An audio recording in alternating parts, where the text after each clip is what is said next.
We could go ahead and call our meeting to order, please. If we could ask everyone to stand for a moment of silence, and then we'll ask Ms. Eardley to lead us in the pledge.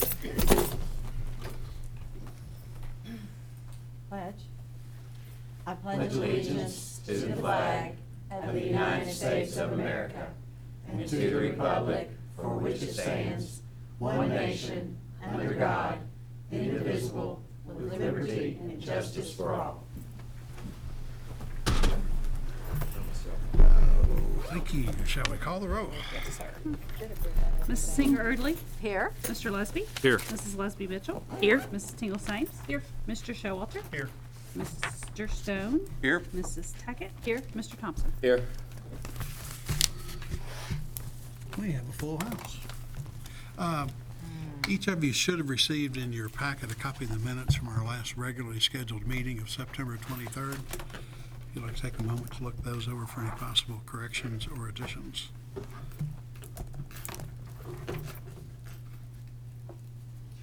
Motion, Mayor. Motion's been made I'll second. and seconds all over the place. If there are no questions, all in favor say aye. Aye. Opposed? Thank you. The minutes are approved. Item 4 on the agenda is receipt of check register. If everyone could indicate if you received the latest check register, thank you. Under public comments, we have this gentleman named Matthew Marshall.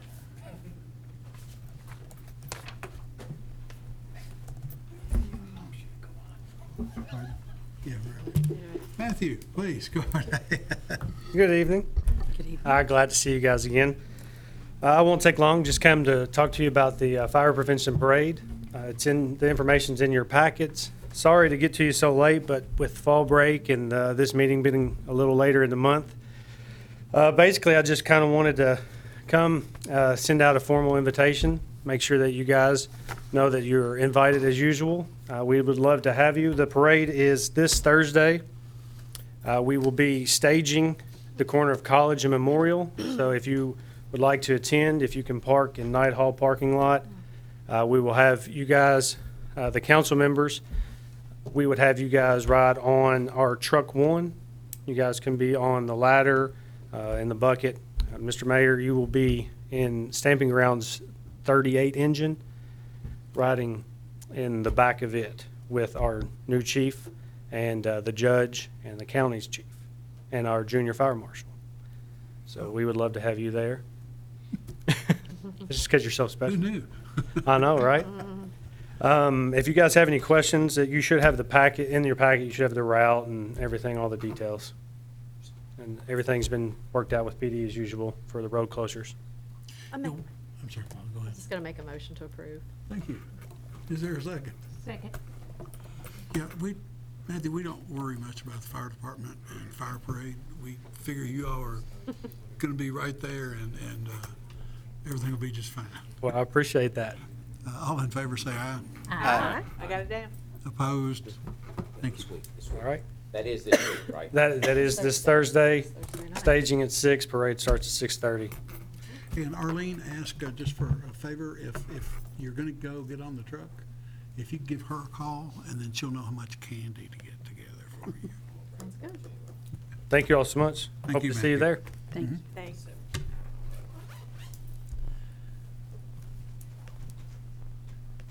And that was the only sign up for public comment we have. Steve, anything you have to? No.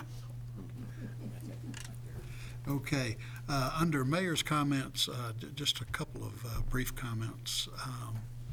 First off, if any of you have been out there, the bypass is going at a remarkable pace. It is. And has been since the bid was let. They anticipate having the base course of blacktop laid on the entire project before cold weather stops.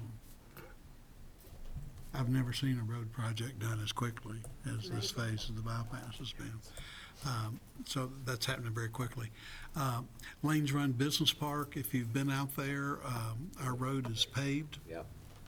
It looks really nice. You can drive from Cynthiana Pike to Cherry Blossom.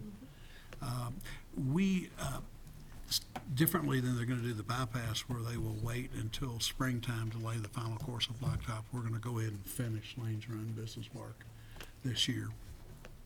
Water lines will start being run at the first of the week, and that should be a finished project really soon.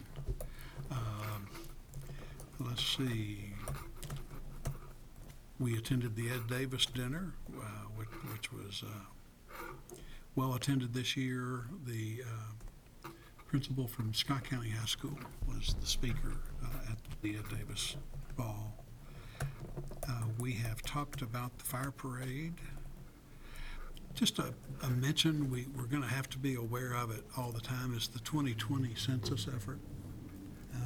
We do have a local committee that's working on that. My office and the county judge executive's office are getting together to make sure we get as much participation and as good a count as we can from that 2020 census. Also wanted to update the council. I had mentioned that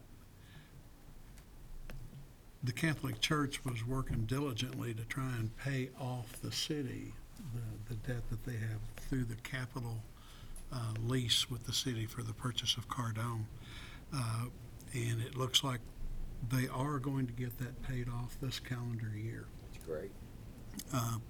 It's still our intention, and we will bring back to the council documents to formalize this, but it's still our hope that we will take the entire $1 million that we received from the church, keep that intact, perhaps as an endowment, and then spend the proceeds annually from that endowment on the UCO Inn and the Royal Spring Park. That way we'll retain the original $1 million gift from Toyota in perpetuity, but still support some community institutions in doing so.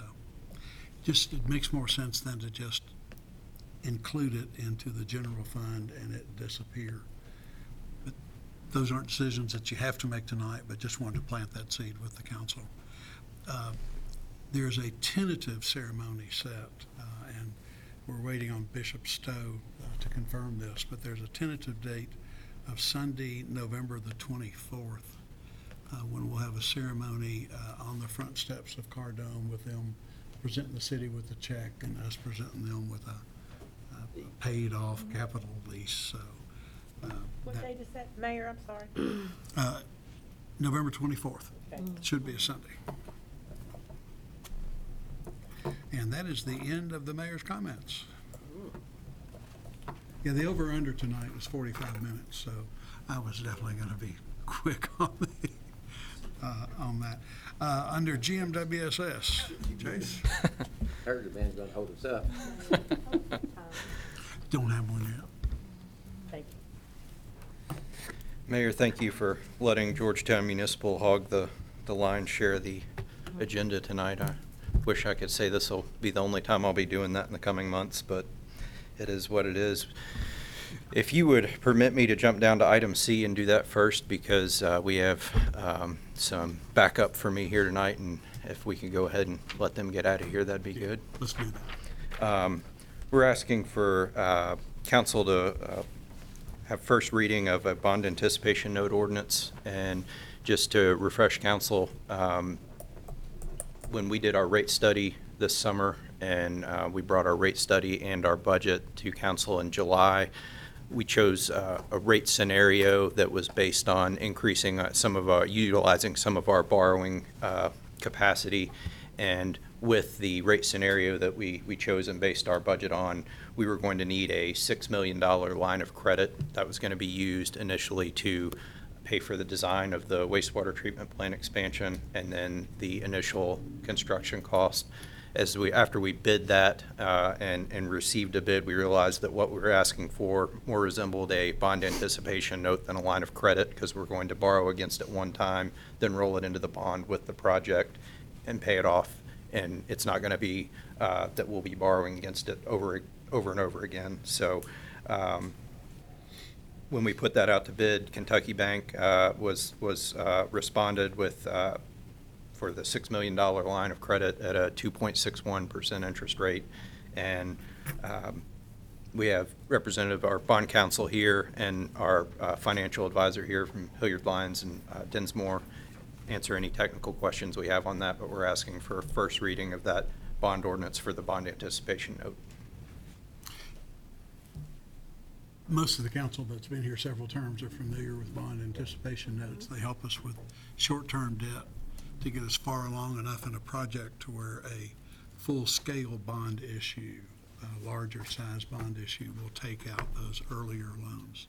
So a bond anticipation note is something we frequently use in these situations. If you'd like to go ahead with first reading.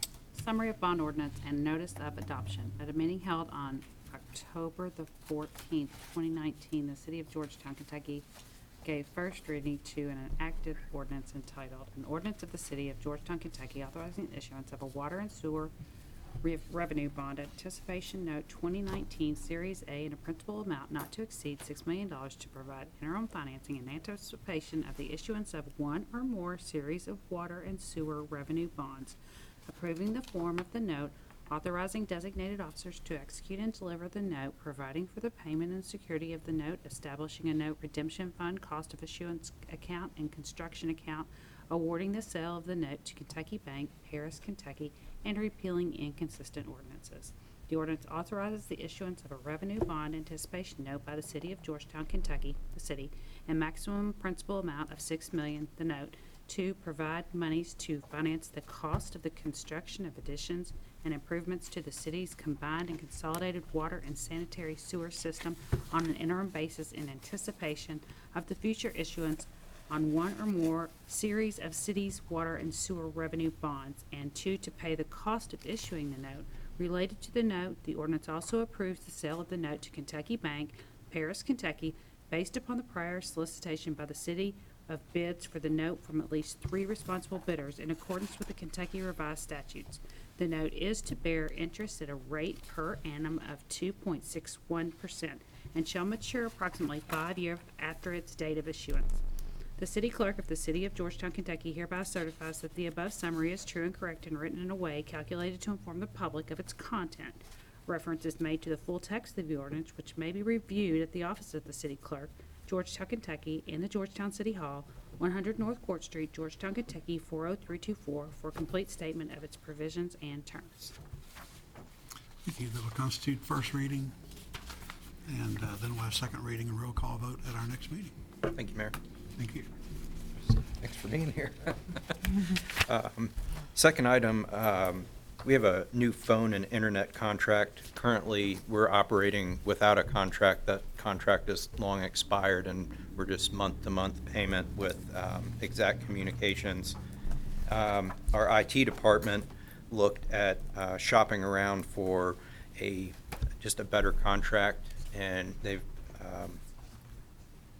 I'm sorry, I jumped down to item B first, but phone and internet contract, but they got quotes for services on, again, this is phone and internet for our admin and our treatment plants, and it can be provided from Spectrum,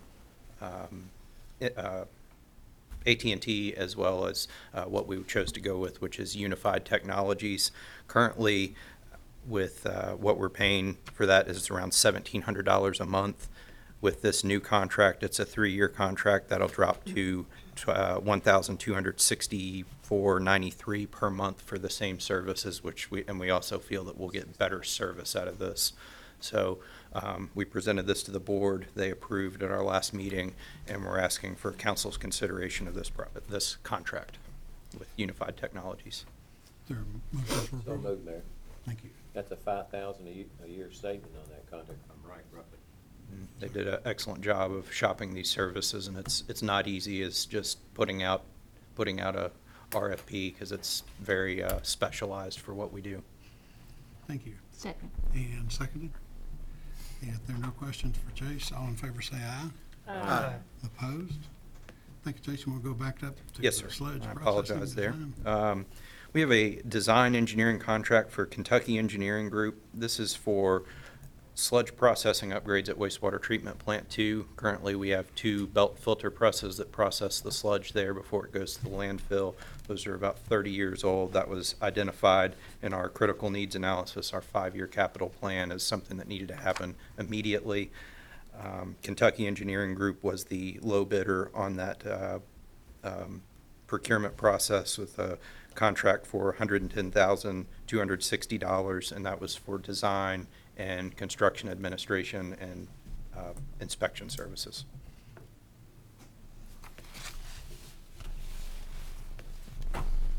Need a motion? Yes, ma'am.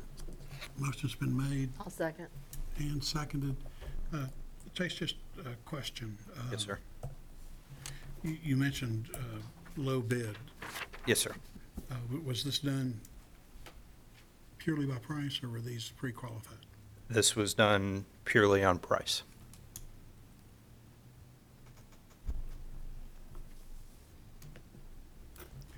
Is that a new practice?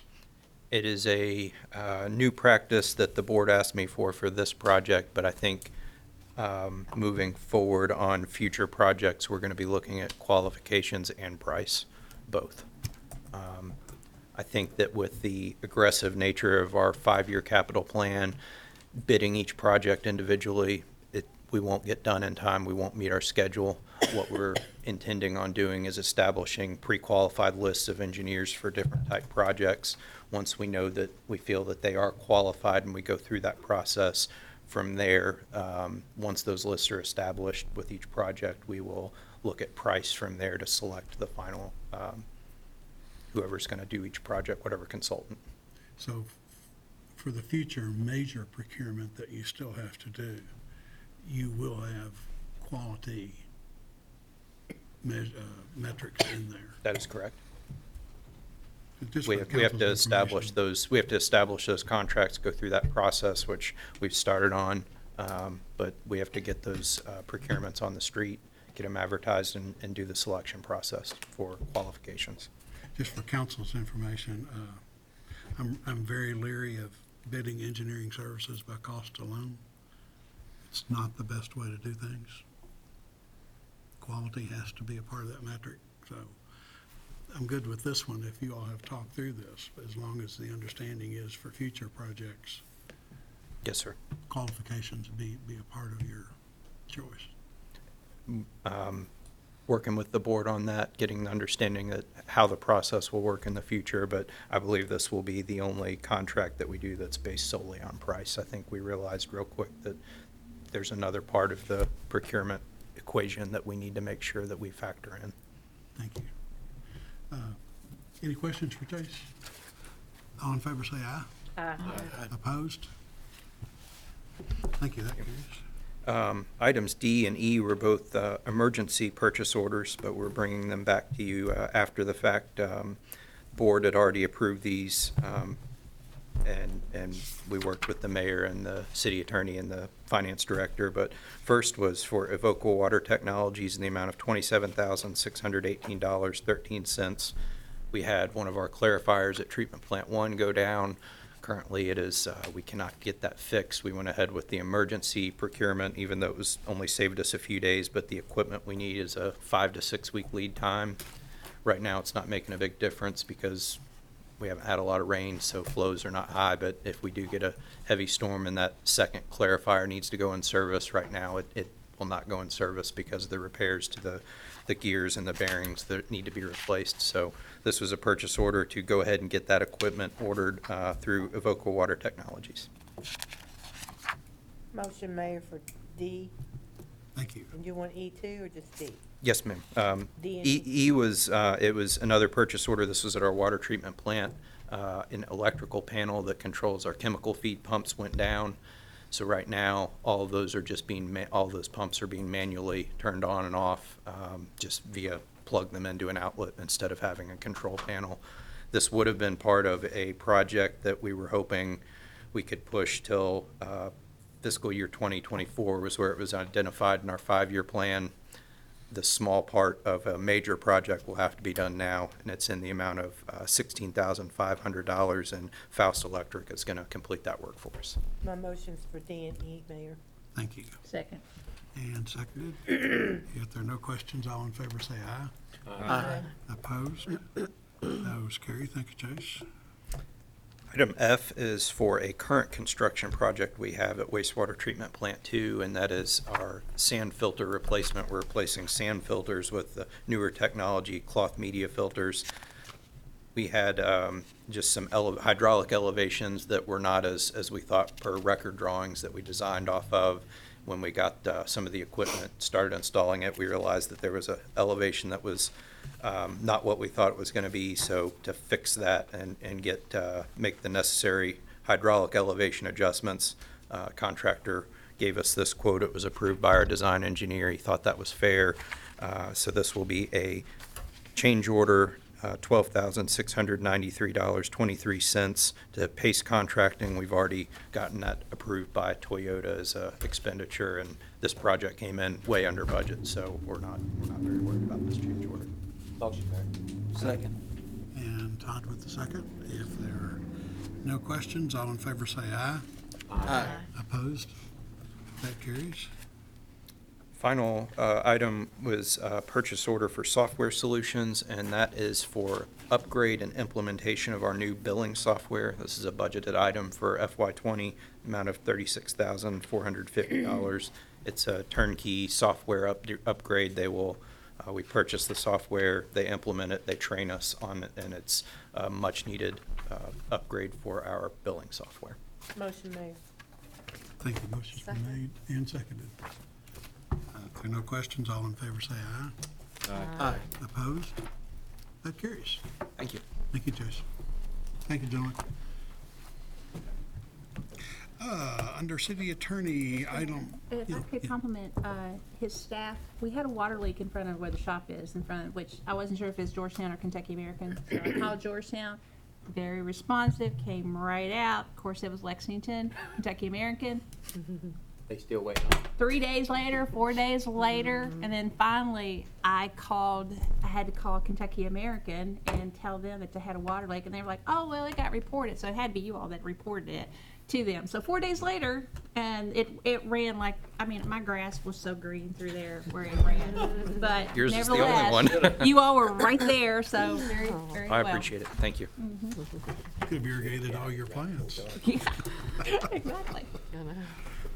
Okay, under city attorney, we have item A, second reading of the property tax ordinance. An ordinance providing for and making the real property, personal property, motor vehicle, and watercraft tax levy for city purposes for the fiscal year beginning July 1, 2019, and ending June 30, 2020 inclusive.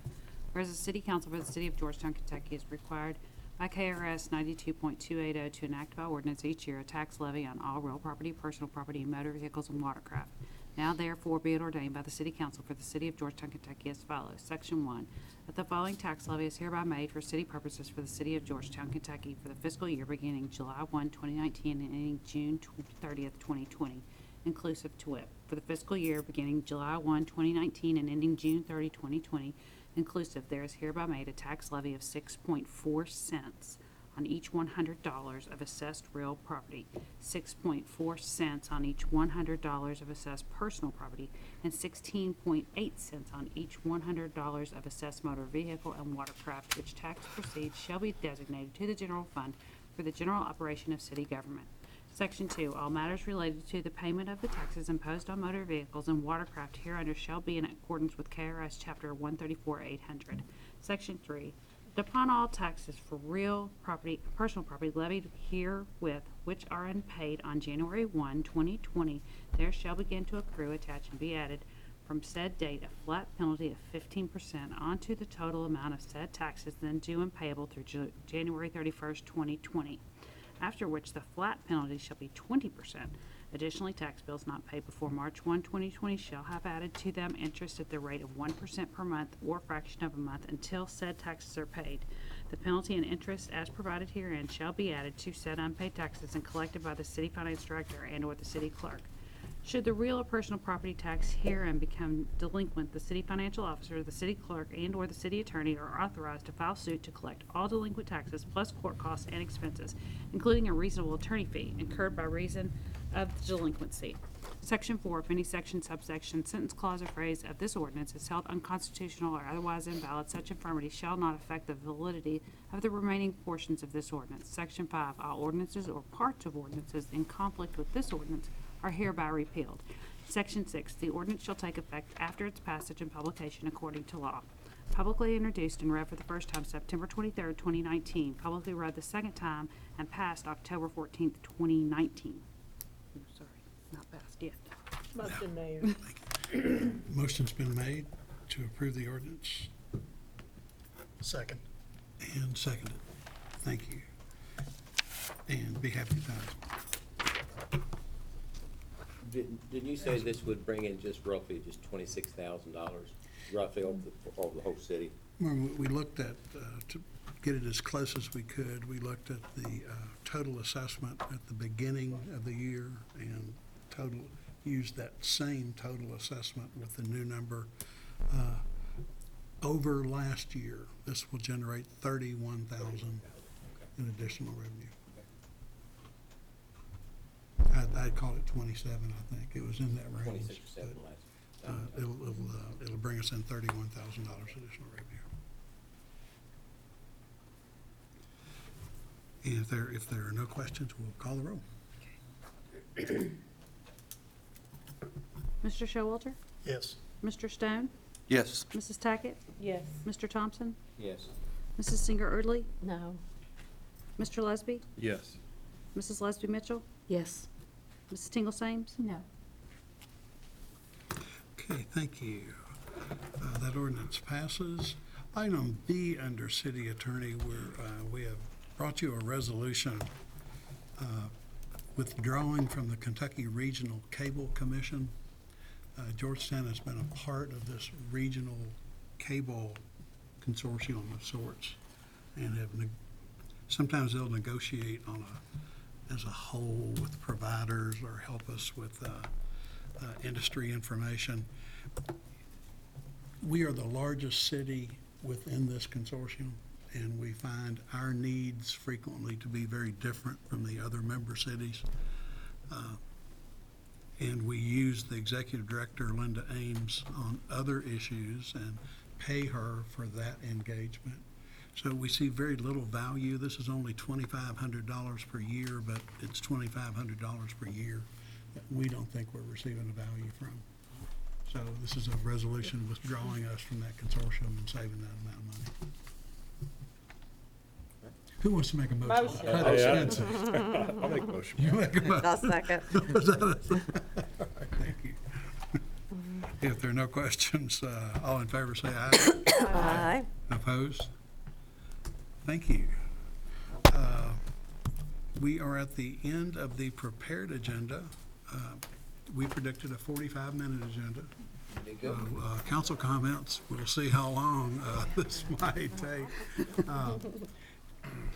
Todd, we'll start with you. I do want to mention, Todd let me know about an unusual ceremony, very special ceremony at Georgetown College Football Stadium this past week. The college dedicated 2 seats in the stadium for POW-MIAs, seats to never be occupied, but they're in honor of POW-MIAs. The way they're positioned in the stadium, One is the 2 bridges that go into the stadium. As you walk in, you literally see the back of those seats. They are actually, you've got the bleachers down in front. These are actually on the outside of the rails where people generally stand. But they're very, very nice, and they've got a nice plaque with them, a bronze plaque that was put there, and they're really nice. Did a great job with it, and Kentucky Rolling Thunder was very well represented at the game Saturday. Matter of fact, one of their members actually led the football team out on the field with the motorcycle, so it was a very nice ceremony. yeah, it was well done. What pleased me is when the football team came out behind us and they saw the seat, we were having the ceremony in front of one of the seats, the football players were commenting, now that's cool. Yeah. That's cool. It's a really nice presentation that these young men were taken by. So Coach Cronin was involved helping Rolling Thunder get that done. So it's a nice addition at the college if you're out there. Absolutely. I don't have anything else. All right, thank you. Bob? Yeah, I did. Last time we had talked about the littering signs, the no littering, and I haven't seen them. Have any of them gone up? The last I spoke with Robert, they were starting to go up, so Okay. I'd be glad to follow up with him, but Yeah. last I'd heard, he said they were gonna start putting them up. Okay, yeah, if you could, because that was 3 weeks ago, and Yeah. we're having so much litter on the sides of the road. It just really looks bad, so I'll if we check could follow them up on with him. Any locations they've already been. done. Yeah, that would be very helpful. Thank you. Anything else? Martin? David? No, sir. Good. I have two things. Yes, ma'am. Number one, at the previous council member meeting, we talked about I would bring back an amendment. So I'm kind of introducing it to the council tonight, not in great detail or anything, but an amendment to the Civil Rights / Fairness Ordinance. I gave Devin a copy of the notes that I had and the things that I had on it. I gave it to her today, so she and I will get together sometime this next week, 10 days, and go over it and make sure that we both understand what it says, and then bring it back to the council to have, hopefully, next meeting to have a first reading and then a second reading on the amendments. One of it is to take interlocal agreement part of it out of it, and then the rest of it is based on religious freedom to kind of basically, the amendments is to live and let live, to let both sides live freely together and do what both sides wants to do on the issue. So Devin and I will get together, talk about it, make sure I understand it, make sure she understands it, and then bring it back to the council to ask for you all to take a look at it and amend it. And then second, just what is our policy on having the mics on and off, since it was during that meeting that the mics are on? Are we not supposed to turn them off are they supposed to be on all the time, or when we take a recess, are they being off, or is there a policy? Devin has indicated to me, and I've asked her this question just to make sure we cover our legal basis. And apparently we can mute the microphones during breaks. And typically by practice, That's what we've done. that's what we've done. Okay. So that is our practice, or our policy, is that when we're out in recess or whatever, bathroom breaks, whatever, turn it off. Yes, Thank you. that's our intention. Okay, thank you. Appreciate it. Thank you. Mark? No. No? We'll welcome home. Thank you. If there's no further business to come from before the council, we will stand adjourned. Stop it.